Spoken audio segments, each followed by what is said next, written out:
사람들은 이제 자신이 꼭 필요한 물건을 구하지 못하면 우선 대용품을 쓰죠. 대용품. 예. 대용품을 사용하는 것은 정말 내가 필요한 것, 진짜 제품이 나타나기 전까지는 이 대용품을 쓸 수밖에 없습니다. 오래전에 이제 우리나라에도 보면 가난한 집에서 쌀이 없으면 뭘 먹습니까? 보리밥을, 꽁보리밥을 그렇게 먹기도 하다가, 그나마 이 보리도 없는 집은 고구마나 강냉이 죽을 써서 먹기도 하였다고 그러죠. 그래서 정말 이들은 쌀을 지어서 밥을 먹을 수 있는 그날을 정말 기대하면서 우선은 그렇게 살아갔던 것입니다. 구약의 율법이라는 것은 예수님 오시기 전까지만 구약의 백성들에게 유효한 그런 법이었습니다. 그러나 예수님께서 오신 이후에는 우리 신약의 백성들은 예수님께서 주신 새로운 법으로 오늘 살아가고 있습니다. 지금도 만약 구약의 율법을 들고서 이걸 막 지키려고 살아가고 있는 사람이 있다면 아주 어리석은 자들입니다. 이단들 중에서는 그런 것들이 종종 있습니다. 구약의 율법을 이렇게 지켜야 되는 것처럼 그렇게 하면서 하는 것들이 있습니다. 구약의 법과 제도들, 특히 오늘 보신 것 같이 이 장막에서 섬기는 예법들은 한계가 있었고, 실제가 아닌 모형이라는 게 뭔지 아시죠? 모형의 제도였습니다. 자, 오늘 내용은 구약의 율법, 성소제도, 예법 등은 개혁할 때까지만은 맡겨두신 것이다는 내용입니다. 개혁될 때까지, 진짜 올 때까지만 맡겨두신 것이다 하는 것입니다.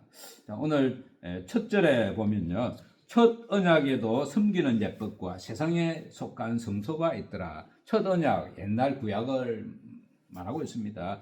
하나님께서는 애굽에서 참 노예처럼 살다가 가나안 땅으로 이제 들어가기 위해서 광야로 나온 백성들에게 그들이 하나님 백성답게 살아갈 수 있도록 하기 위해서 율법과 이런 예법들을 가르쳐 주신 것입니다. 그리고 모세에게 그것을 백성들에게 전수하라 이렇게 말씀하셨죠. 그래서 출애굽기 25장에 보면 여호와께서 모세에게 말씀하여 이르시되 이스라엘 자손에게 명령하여 내게 예물을 가져오라 하고 기쁜 마음으로 내는 자가 내게 바치는 모든 것을 너희는 받을지어다 이런 말씀을 하셨습니다.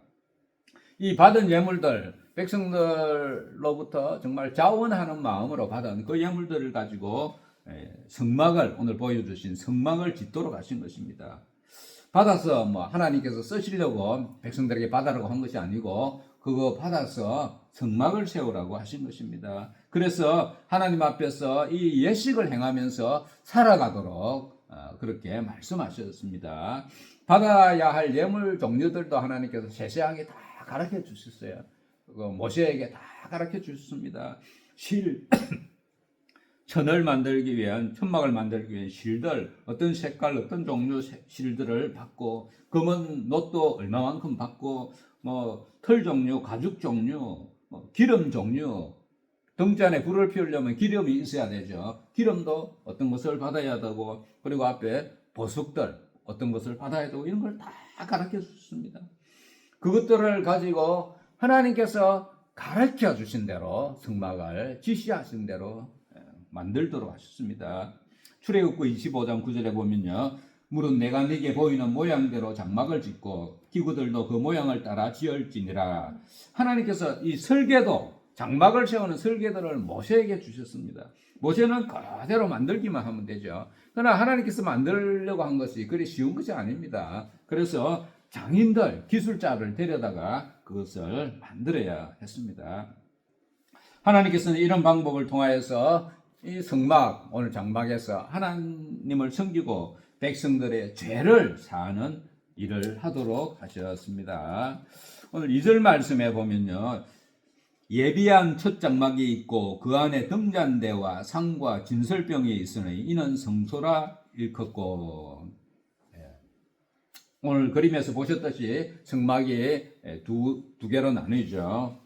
두 부분 나누는데 첫 번째 부분을 성소 또는 내성소다 그렇게 불렀고, 그 성소 안에는 오늘 그림에서와 같이 등잔대가 있었고 떡상이 있었고 그리고 향단이 있었죠. 예. 제사장들은 이곳에 매일 출입합니다. 매일 출입하여서 성소에 들어가서 향을 피우고 등잔대에 불을 켜고 불을 이렇게 손질하고 또 안식일마다 일주일에 한 번이죠. 떡상에 새로 구운 떡을 갖다 놓고 이전 것은 빼내고 또 그것은 제사장들이 먹고 이렇게 하였습니다. 그리고 제사장 자신의 죄나 또 백성들의 죄를 사하기 위해서 성소에 들어가서 제사를 드리기도 했던 것입니다.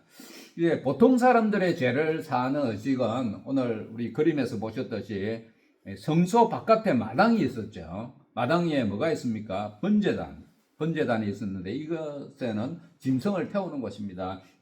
거기서 보통 의식들이 다 행하였습니다. 그런데 이제 죄가 위중해질수록 제사장 자신의 죄나 또 많은 사람들의 죄를 사할 때는 안으로 들어갑니다. 성소에서 의식을 행하고 더 중요한 것은 저 지성소 안에서 들어가서 의식을 행하였던 것입니다. 오늘 둘째 휘장 뒤에 있는 장막을 지성소라 일컫나니, 지성소는 둘째 휘장 뒤에 있는데 성소를 통과해야만 거기에 들어갈 수가 있었죠. 근데 이곳에는 1년에 하루 속죄일이 대속죄일이라고 있는데 그날에 대제사장이 들어갈 수가 있습니다. 아까 말씀드린 그 속죄소 뚜껑이죠. 뚜껑은 우리 하나님이 계시는 곳이다, 임재하시는 곳이다는 그렇게 알고 있었습니다. 속죄소는 법궤의 뚜껑을 말하죠.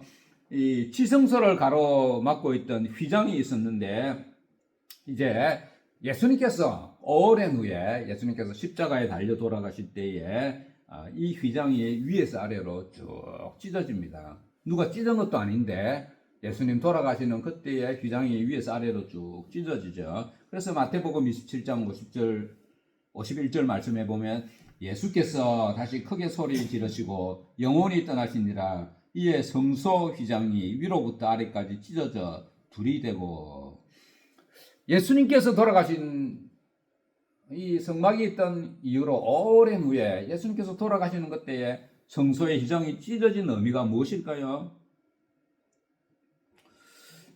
찢어졌다는 의미는 이제 이후로는 예수 그리스도의 공로를 힘입는 자는 누구든지 지성소 안으로 누구든지 들어갈 수 있도록 되었다, 그런 의미죠. 이제 우리는 예수 그리스도의 공로를 힘입어서 언제든지 지성소 안으로 들어갈 수가 있습니다. 옛날에는 대제사장만 1년에 한 번 들어갔지만 이제 우리는 그 안으로 늘 들어갈 수가 있습니다. 그런데 그 지성소는 이 땅에 있는 지성소가 아니고 하늘에 있는 참장막의 지성소인 것입니다. 이제 우리는 그 지성소에 들어가서 늘 언제든지 하나님 앞에 이렇게 대면하여서 우리의 간구하고 아뢰일 수가 있는 것입니다. 그동안의 인간의 죄 때문에 하나님과 인간들 사이에 가로막혔던 담이 예수 그리스도의 속죄 사역으로 인해서 찢어지고 허물어지게 된 것입니다. 오늘 4절 말씀에 보면요, 금향로와 사면을 금으로 싼 언약궤가 있고 그 안에 만나를 담은 금 항아리와 아론의 쌍난 지팡이와 언약의 돌판이 있고 그 위에 속죄소를 덮는 영광의 그룹들이 있으니 이것들에 관하여서는 이제 낱낱이 말할 수 없노라. 이제 언약궤에, 지성소 안에 있는 언약궤에 대해서 말씀하고 있죠. 지성소 안을 잠시 살펴보면요, 법궤 언약궤가 있고 법궤 위에는 속죄소 뚜껑이 있고 그 위에는 천사 모양을 한 두 그룹이 서로 날개를 맞대고 있습니다. 그 법궤 안에는 아까 말씀드린 것처럼 만나를 담은 금 항아리와 아론의 쌍난 지팡이 그리고 십계명을 기록한 두 돌비가 들어있습니다. 이 세 가지 내용은 이스라엘 백성들이 광야를 행군하는 동안에 만났던 하나님의 그 기적 같은 은혜들을 상징하는 내용들입니다. 오늘 5절 말씀해 보면 저자는 지금 옛 언약에 대해서 이제 전반적으로 말하고 있는데 성소에 있는 물품에 대해서는 더 이상 자세히 설명할 필요가 없다. 그렇게 오늘 말씀하고 있습니다. 오늘 그 6절과 7절 말씀은 우리 성경을 보면서 이제 지금 성소에서 섬기는 예법에 대한 설명을 하고 있는데요. 6절과 7절을 함께 읽어보겠습니다. 시작. 이 모든 것을 이같이 예비하였으니 제사장들이 항상 첫 장막에 들어가 섬기는 예식을 행하고 오직 둘째 장막은 대제사장이 홀로 1년에 한 번 들어가되 자기와 백성의 허물을 위하여 드리는 피 없이는 아니하나니. 제사장들은 항상 성소에 들어가서 섬겼고 대제사장은 대속죄에만 1년에 하루 들어가서 섬겼던 것입니다. 오늘 이 지성소에 대제사장이 들어가기 위해서는 먼저 자신부터 속하는 일을 해야 했습니다. 백성들을 죄를 위해서 들어갔는데 그보다 먼저 자신을 깨끗이 해야 죄 없는 상태로 만들어야 이 제사의식을 감당할 수가 있었던 것입니다. 그래서 수송아지를 잡아서 그 피를 가지고 제사장에 들어가서 아까 속죄소 있죠. 속죄소 동쪽에 피를 뿌리고 또 앞쪽에도 뿌리고 이런 의식을 함으로써 대제사장 자신의 죄를 먼저 속하는 일을 했습니다. 그 다음에 이제 지성소에서 나옵니다. 나와서 다시 이번에는 염소를 잡아서 염소의 피를 들고 들어가서 염소의 피를 가지고 속죄소 위에도 뿌리고 아래도 뿌리는 이 일을 행하였는데 이것은 이제 온 백성들 이스라엘 온 백성들의 죄를 속하는 일을 하였던 것입니다. 그래서 엄밀하게 말하면 대제사장은 1년에 하루 들어갔지만은 그 하루 동안에 2번을 들어가죠. 먼저 자신의 죄를 속하기 위해서 1번 들어가고 다음에 백성들의 죄를 속하기 위해서 2번째 들어갔던 것입니다. 중요한 것은 피 없이는 이 일을 행할 수가 없다는 겁니다. 피는 생명을 상징하죠. 이것은 한 생명의 죽음을 의미합니다. 그래서 뒤쪽 히브리서 9장 22절에 보면요. 율법을 따라 거의 모든 물건이 피로써 정결하게 되나니 피 흘림이 없은즉 사함이 없느니라. 이렇게 기록하고 있습니다. 그래서 죄를 사하기 위해서는 짐승의 피를 들고 하나님 앞에서 속죄제를 드렸던 것입니다. 그런데 이 짐승의 피로서 인간의 죄를 속하는 것은 그것은 일시적인 것이었고 근본적으로 살 수가 없었습니다. 그래서 하나님께서는 아담 이후로 범죄한 인류의 죄를 온전히 사하시기 위해서 죄가 없는 자신의 아들을 십자가에 달려 피 흘리시고 죽게 하심으로 인류의 죄를 용서해 주시고자 하셨던 것입니다. 이것이 하나님의 공의를 충족하는 방법이었습니다. 짐승으로는 안 되고 죄 없으신 하나님의 아들을 통해서 인류의 죄를 상하시는 것이 하나님의 공의에 맞는 그런 방법이었던 것입니다. 이것이 우리 사람들에 대한 하나님의 거신 사랑이었습니다. 이제 마지막으로 오늘 말씀에서 강조하고 있는 내용은 옛율법에 따른 한계, 옛율법에는 한계가 있다는 것을 오늘 말씀하고 있습니다. 오늘 8절과 9절 말씀도 함께 읽어보겠습니다. 시작. 성령이 이로써 보이신 것은 첫 장막이 서 있을 동안에는 성소에 들어가는 길이 아직 나타나지 아니한 것이라.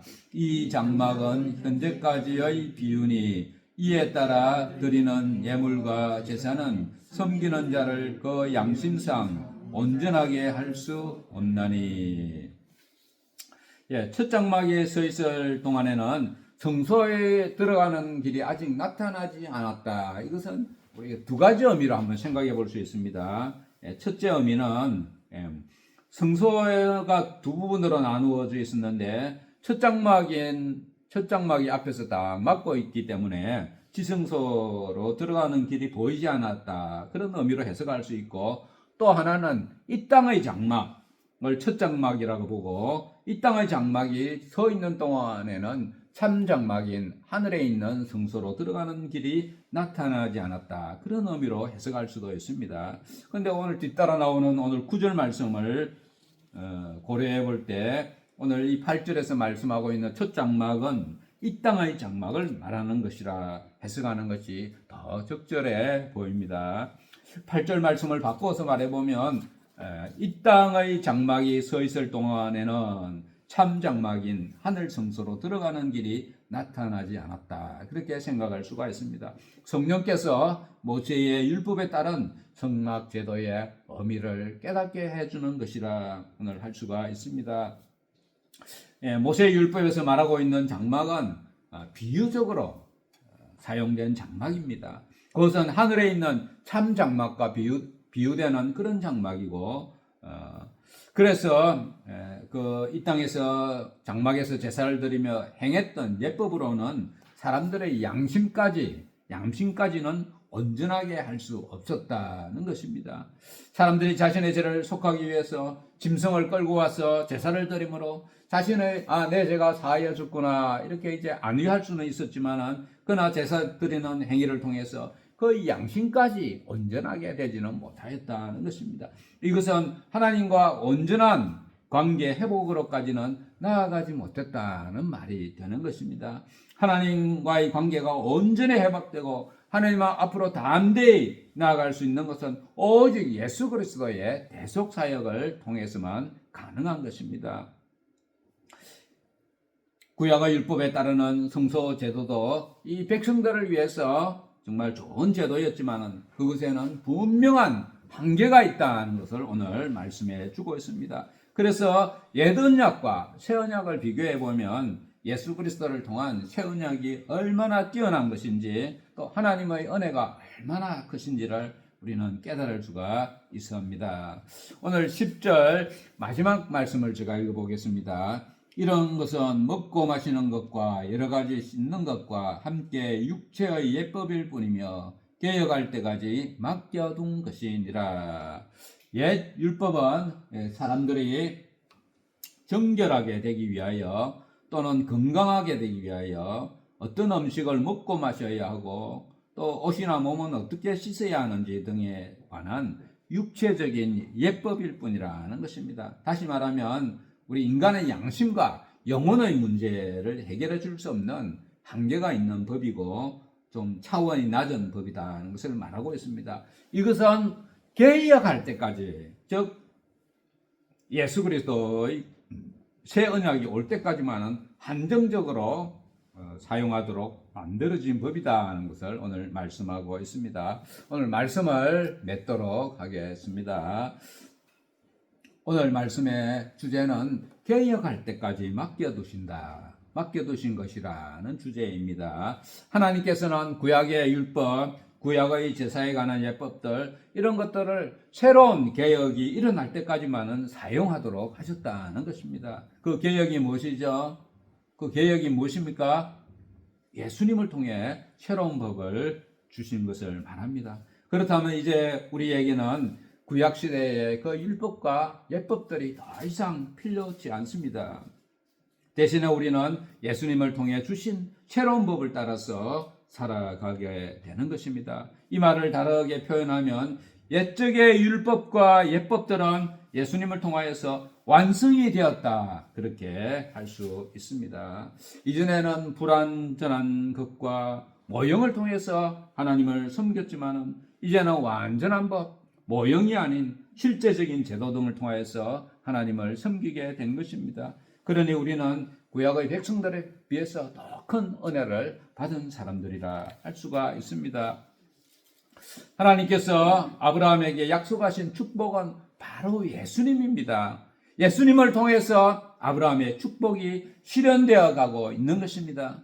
우리는 예수 그리스도를 통한 축복의 은혜 가운데 오늘날 살아가고 있는 것입니다. 오늘 우리는 예수 그리스도를 통하여서 새 언약 백성으로 살고 있고 복을 누리면서 살고 있다는 것을 기억하시기 바랍니다. 예수 그리스도의 그 은혜가 얼마나 귀하고 큰지를 기억하면서 살아가는 성도들 되시기를 축복합니다.